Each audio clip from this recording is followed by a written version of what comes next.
Hello, আসসালামু আলাইকুম guys. আপনারা সবাই কেমন আছেন? আশা করি ভালো আছেন। আমিও আপনাদের দোয়ায় আল্লাহর রহমতে ভালো আছি। তো এই যে দেখতে পাচ্ছেন একটা গেম, এই গেমটা অনেকেই ডাউনলোড করতে চান আপনারা। বাস সিমুলেটর ইন্দোনেশিয়ান বাংলাদেশি কাল্পনিক ম্যাপ এই যে দেখাচ্ছি। এই যে দেখলেন গাইস, এখানে ভাই ফুল কাল্পনিক একটা ম্যাপ আছে, ঠিক আছে গাইস। তো এই ম্যাপটাকে আপনারা কিভাবে ডাউনলোড করবেন বাস সিমুলেটর ইন্দোনেশিয়ায়, তো এটা নিয়েই থাকবে আমাদের আজকের ভিডিও। তো চলা যাক নেক্সট স্টেপে। তো গাইস ইউটিউবে আসবেন। তো ইউটিউবে আসার পর আপনার বাস simulator Indonesian Bangladeshi map set up এটা লিখে সার্চ করবেন। সার্চ করার পরে আপনার ওখান থেকে যে কোনো একটা ওবিবি আপনারা ডাউনলোড করবেন। তো চলেন দেখানো যাক কীভাবে ডাউনলোড করা হয় একটা ওবিবি ভাই, কীভাবে ডাউনলোড করা হয়। তো এই যে এখান থেকে আমি নিচে এসে বললাম, নিচে আসার পর বাসমতি ইন্দোনেশিয়ান বাংলাদেশি ম্যাপে এসে পড়বেন।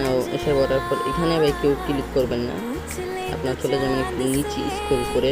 এই যে এখানে ভাই ওবিবি লিঙ্ক ডাউনলোড করুন, এখানে একটা ক্লিক করবেন। ক্লিক করার পর আপনারা চলে আসবেন নেক্সট স্টেপে।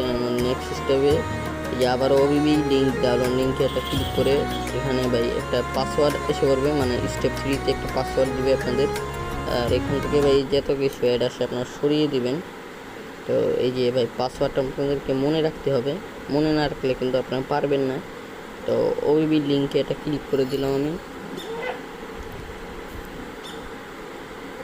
আপনারা দুইটাই ট্রাই করবেন, যে কোনো একটাতে না একটাতে থাকবে।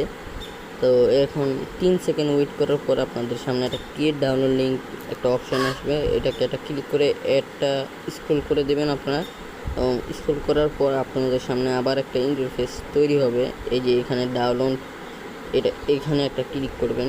ক্লিক করার পর এই যে ভাই ডাউনলোড হয়ে গেল আমাদের একটা ওবিবি। তো এই ওবিবিটা আমার কাছে আছে, যার কারণে আমি ডাউনলোড করছি না।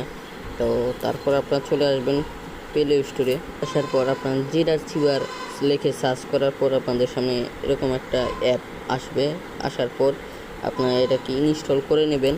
তো করে নেওয়ার পর আপনাদের যে আগের ওবিবিটা, ঠিক আছে ভাই, আগের ওবিবি ফাইলটা আপনাদের যে কোনো একটা মানে বাসিরের ভার্সন থাকে সেটাকে আপনারা এইভাবে ডিলিট করে দেবেন। আর না থাকলেও ডিলিট করে, মনে করেন ডিলিট করার কোনো দরকার নেই, কারণ গাইস আমি এটাকে ডিলিট করে দিচ্ছি আপনাদেরকে দেখানোর জন্য।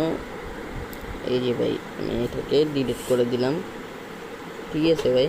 তারপর আপনার চলে আসবেন জেড আর্চিভারে আসার পর আপনার এখানে এই যে আপনাদের যে ফাইলটা মনে করেন ডাউনলোড করছেন সেটা ভাই যেখানেই থাকুক